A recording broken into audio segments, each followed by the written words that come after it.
A veces en el tablero hay mucha niebla y la mente humana normal no puede ver prácticamente nada con claridad. Me refiero a esas posiciones, sobre todo en algunas aperturas como la defensa siciliana, donde el número de piezas, capturas posibles, amenazas, sacrificios es tremendo y hay que calcular variantes muy complicadas. Pero hay grandes maestros que son capaces de ver con claridad en esa niebla. Y uno de ellos, bien conocido ya por ustedes, es Miguel Illescas, de quien vamos a disfrutar hoy una partida fantástica. Hoy nos vamos a la costa catalana, a Salou, 1987, Campeonato de España individual, con las blancas Miguel Illescas, quien después, entre otras muchas hazañas en un largo palmarés, fue nada menos que 8 veces campeón de España y que fue gran maestro pues muy poco después de esta partida. Creo que al año siguiente, del 88, ya era gran maestro. Y con negras, Víctor Vehí, que ya entonces era uno de los mejores jugadores catalanes y que todavía hoy, en 2025, cuando hacemos esta grabación, sigue siendo activo. Por tanto, un rival bastante duro. Illescas empieza con E4, Vehí plantea la defensa siciliana, C5, que ustedes ven por enésima vez en esta colección, caballo F3, solo que Vehí en la segunda jugada prefiere E6 en lugar de otras más habituales, D4, C por D4, caballo por D4, caballo F6, caballo C3 y D6, que es el sistema Scheveningen. Y ahora Illescas opta por un desarrollo aparentemente tranquilo, luego ya veremos que no tanto, con alfil E2, A6, F4, alfil E7, enroque también de las negras, y rey H1, que es toda una declaración de intenciones, porque es una jugada profiláctica, preventiva de posibles jaques que puede haber después en la diagonal A7, G1 cuando se abra la posición. Pero eso ya nos anuncia que esta va a ser una partida de ataque. Dama C7 y dama E1. Esta es una maniobra bastante típica en este esquema. La dama puede ir más adelante a G3 para atacar al flanco de rey, y además está apoyando otra idea que vamos a ver inmediatamente. B5 y ahora E5. Esto es un sacrificio de peón en plena apertura. La idea es que si las negras aceptan el regalo, después de D por E5, F por E5, dama por E5, el caballo queda atacado, pero las blancas pueden jugar sencillamente caballo B3, retirar el caballo, después seguir con alfil F4, esta torre está indefensa ante eventuales alfil F3 también en un momento dado. En fin, las blancas entregan un peón, pero consiguen iniciativa a cambio y bueno, es una entrega razonable. Por tanto, Vehí prefiere no arriesgar tanto y juega caballo E8, que es evidentemente una jugada también correcta. Las negras no tienen grandes debilidades. Bien, entonces, ¿cómo seguir en esta posición? Pues como ahora se ha abierto esta diagonal sobre el punto H7, Illescas juega alfil D3, que además así de paso el peón D5 queda defendido, contra alfil B7, dama G3, como les he dicho, esta es la maniobra típica de las blancas en esta posición. Ahora caballo BD7, ataca nuevamente el peón de E5, pero dama H3 amenaza mate en H7 y ahora G6. Y aquí tenemos que parar porque es un momento muy importante. Si ahora las blancas hicieran jugadas, digamos, normales, las negras pueden consolidarse muy bien, porque no solamente hay presión sobre el peón de E5, sino que también pueden jugar, por ejemplo, caballo G7, controlando la casilla F5, fortificando más al enroque de las negras. En fin, hay varias ideas con las negras que dejarían, en este caso a Vehí, en muy buena posición. Por tanto, Illescas, muy consciente de ello, se lanza ya al ataque con esta ruptura, que es otro sacrificio de peón. F5. Las ideas están muy claras, además de F6, se abre la diagonal del alfil de C1, eventualmente puede haber también capturas y sacrificios con este alfil que está en D3, por tanto, es claro que ese peón hay que capturarlo. Y también es muy claro que capturarlo con el peón de G6 pues es francamente muy poco recomendable, porque después de G por F5, caballo por F5, se sacrifica la pieza, E por F5, las blancas pueden capturar de las dos maneras, con alfil o con dama, por ejemplo con alfil amenazan mate en H7, para poder evitar el mate, las negras tendrían que devolver la pieza que tienen de ventaja llevando uno de los caballos a F6, las blancas toman en F6, el otro caballo toma y las blancas recuperan la pieza que han sacrificado y digamos que atacan gratis. El rey negro estaría debilitado, con una estructura de peones bastante mala para las negras y por tanto eso no puede ser recomendable para BI, que era el jugador de las negras en este caso. Antes de entrar en lo que pasó en la partida, les menciono por encima, pero no quiero atiborrarles de variantes, que caballo por E5 sí es una jugada razonable, pero bastante compleja, sobre todo para mentes humanas. Caballo por E5, con todos los líos que siguen después, recuerden que este alfil puede saltar a H6 en un momento, etc. Es verdaderamente complejo. Por ejemplo, creo que las máquinas lo que dicen es caballo por E5, F por E6 y entonces F5. Para un jugador humano que le metan aquí un peón, una cuña en E6 defendido por un caballo en D4, no es una manera de jugar al ajedrez del Homo sapiens, ¿no? Por tanto, es perfectamente normal que BI eligiese tomar en F5 con el otro peón, E por F5. Pero ahora Miguel Illescas no jugó caballo por F5, que es correcta, con ideas similares a las que hemos visto antes. Lo que pasa es que las negras no tienen por qué tomar el caballo en F5, sino que juega todavía más incisivo y hace E6.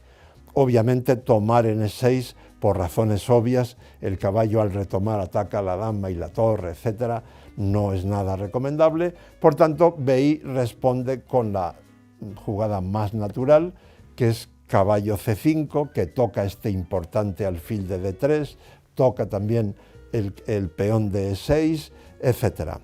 Bien, ¿cómo se debe seguir aquí? Pues Illescas sigue jugando muy incisivo y ahora sí entrega su caballo en F5.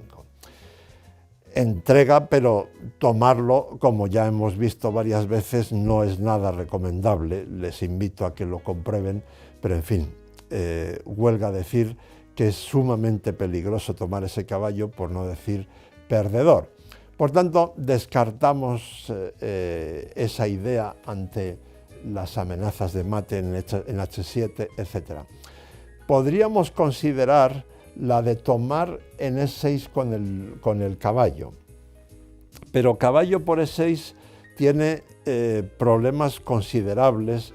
Por ejemplo, después de caballo H6 jaque, rey G7, caballo por F7, se cambian todas las piezas ahí, torre por F7, jaque, rey por F7, dama por H7, jaque, hay que taparse con alguno de los caballos en G7, entonces este alfil entra en G6 con jaque, este otro alfil va a H6 y luego esta torre va a F1.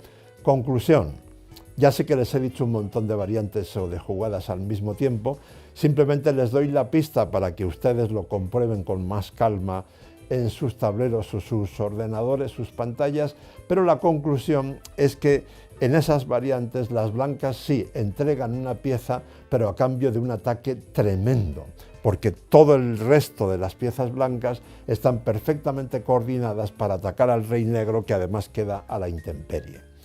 Por tanto, BI calcula todo eso y llega a la conclusión de que lo mejor que puede hacer es tomar en E6, pero con el peón, F por E6.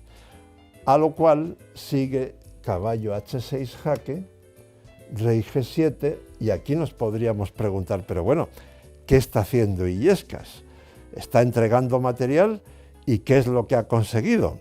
Aquí está el posible cambio de torres abierto. Las piezas blancas, algunas de las que deben atacar, están todavía en su casa, el alfil de C1, la torre de A1. Este caballo de C3 de momento no tiene mucho futuro en cuanto a poder sumarse a ese ataque. ¿Por qué Illescas ha decidido que esto era bueno para él? Porque hay una jugada que lo cambia todo, que es caballo F7, que es la que obviamente hizo Illescas. La idea es facilitar que la dama blanca pueda entrar por H7. Y es, bueno, desde luego después de torre por F7, eso es lo que ocurriría.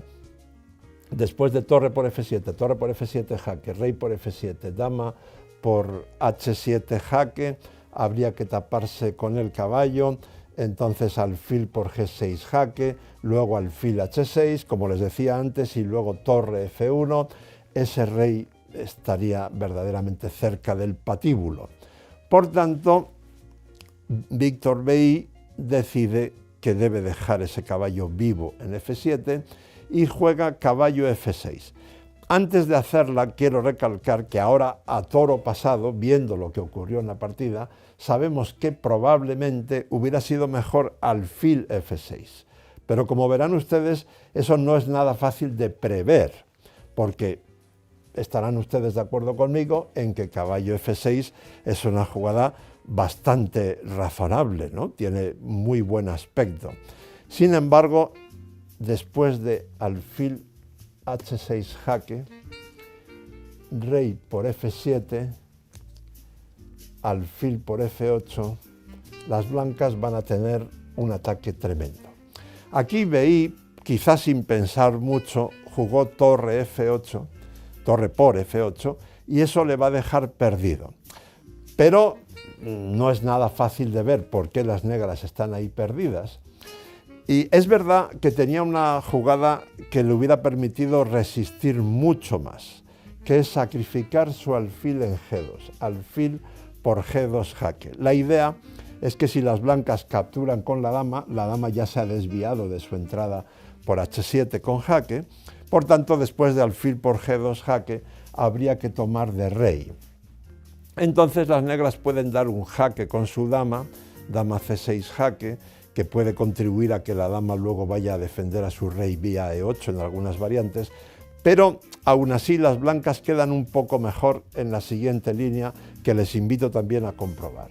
Alfil por G2 jaque, rey por G2, dama C6 jaque, alfil E4 y contra caballo E4, dama F3.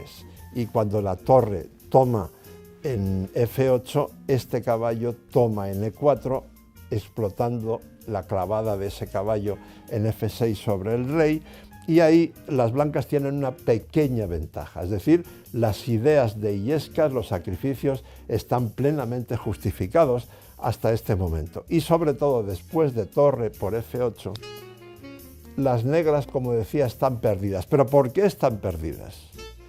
Muchos de ustedes estarán pensando en dama por H7 jaque, aprovechando que el caballo está clavado por la torre. Pero es que eso no es bueno, porque esto seguramente es lo que esperaba Vey.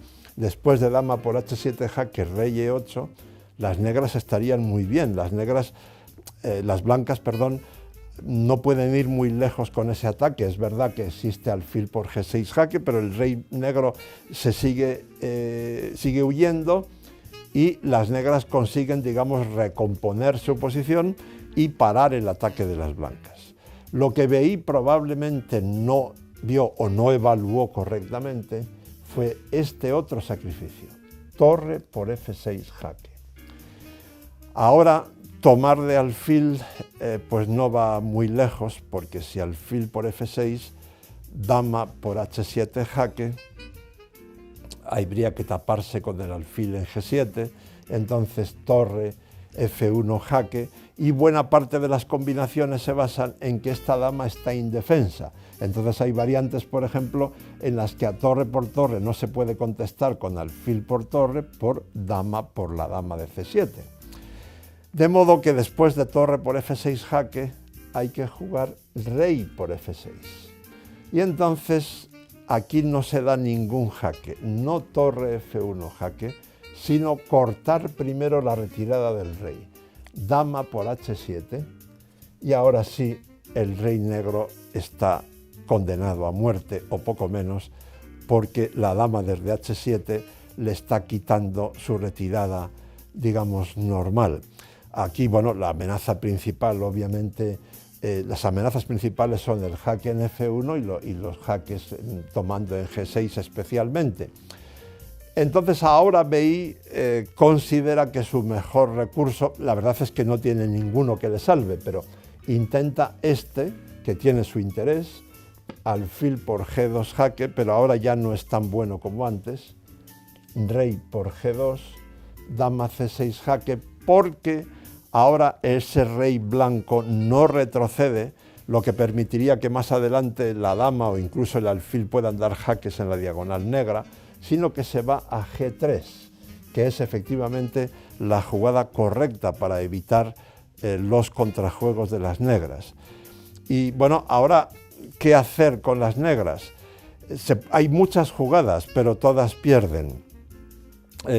Por ejemplo, si d5, que es una jugada que podríamos considerar con la idea de que el rey negro tal vez pudiera refugiarse en d6 vía e5, pero no funciona nada de eso porque, por ejemplo, d5, torre f1 jaque, rey e5, torre por f8, alfil por f8, dama h8 jaque y dama por alfil, ganando material de forma decisiva. Se puede jugar también e5, se pueden jugar muchas cosas. Primero, parece una buena idea eliminar este alfil. Caballo por d3, c por d3. Ahora, contra d5 ocurriría lo mismo que les acabo de decir antes. Contra e5 seguiría torre f1 jaque, rey e6, dama por g6 jaque, etc. También las blancas ganan material. Entonces, finalmente, BI decide jugar rey e5 con la idea de que hay un contraataque sobre el rey blanco con jaques en f3. Pero Illescas responde con mucha precisión. Torre e1 jaque, rey d4 y ahora este segundo jaque, torre e4 jaque, está cortando esa diagonal para que la dama pueda dar jaque en f3. Y ahora sí, después de rey por d3, las blancas pueden tomar tranquilamente el alfil en e7 y contra torre f5 a ver si se puede contraatacar contra el rey blanco. Illescas sencillamente jugó dama por e6 y ahora BI se rindió porque lo único que podría hacer si no se rinde es jugar torre g5 jaque, torre g4, torre por g4, dama por g4 y aquí las negras no tendrían absolutamente nada. Las blancas tendrían una pieza de ventaja, un caballo y además el rey negro mal colocado. La posición sería desesperada para las negras. He hablado con Miguel Illescas justo antes de entrar en el estudio para hacer esta grabación. Me ha recordado, o le he hecho yo recordar a él, cómo fue aquel campeonato de España. Él no se sentía cómodo, no está muy contento de su actuación global en ese campeonato de España. Recuerda que las condiciones del hotel, etcétera, eran malas. Efectivamente, yo recuerdo que en aquella época y antes yo jugué algunos campeonatos de España donde las condiciones no eran buenas. Eso suele repercutir a veces en el rendimiento de los jugadores y de hecho Illescas paradójicamente tuvo problemas, digamos, con los campeonatos de España hasta mucho después, porque el primero de los 8 que ganó ocurrió 8 años más tarde, en 1995. En cualquier caso, parece ser que aquel día de la sexta ronda a primeros de octubre de 1987, Miguel Illescas tenía el día muy inspirado. Hay que ver qué bello e interesante puede ser el ajedrez. Si quiere usted ver más vídeos como este, tenemos un montón. Le sugiero que se suscriba a este canal y si ya está suscrito, bueno, pues que siga disfrutando durante mucho tiempo. Y por supuesto, mil gracias.